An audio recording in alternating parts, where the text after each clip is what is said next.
9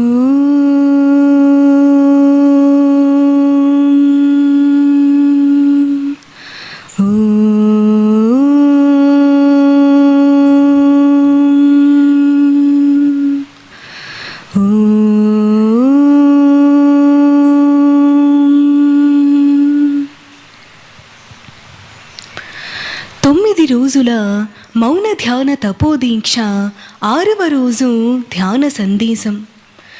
సర్వాన్ని ఆకర్షించి తన వశం చేసుకునే శక్తి పరమాత్మకు ఉంటే, ఆ పరమాత్మనే ఆకర్షించి తన వశం చేసుకునే శక్తి జీవునికి ఉన్నది. ఆ శక్తి ఏమిటో తెలుసా?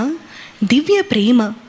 ఈ దివ్య ప్రేమని పరాభక్తి అని, శుద్ధ భక్తి అని అంటారు. పరమాత్మ నీ ఆచారాలను, నియమ నిష్టలను చూడడు, నీ పరాభక్తిని చూస్తాడు. ఆచారాలు, నియమ నిష్టలు మనస్సుకు సంబంధించినవి. పరాభక్తి లేదా దివ్య ప్రేమ హృదయానికి సంబంధించినది. ఆచారాలు, నియమ నిష్టలు లేకపోయినా దివ్య ప్రేమ ఉంటే చాలు. పరమాత్మ నీ వెంట పడతాడు, నిన్ను పూర్ణంగా అనుగ్రహిస్తాడు.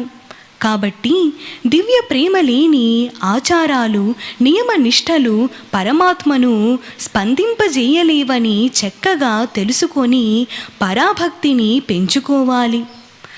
ఆచారాలు, నియమ నిష్టలు అవసరమే గాని అవి దివ్య ప్రేమమయంగా ఉండాలి. పరమాత్మను పరాభక్తితో ప్రేమించే వ్యక్తి గర్వించడు, అహంకారానికి గురికాడు. కానీ ఆచారాలను పాటించే వ్యక్తి నేను గొప్ప ఆచారనిష్ఠుడుననే గర్వానికి, అహంకారానికి లోనవుతాడు. అందుకే పరమాత్మ ఆచారాల కన్నా, నియమ నిష్టల కన్నా పరాభక్తికి విలువ ఇస్తాడు. పరాభక్తిని పొందిన జీవునికి వశమవుతాడు. కాబట్టి ఆచారాలతో, నియమ నిష్టలతో పాటు పరాభక్తిని కూడా పెంచుకొనుము.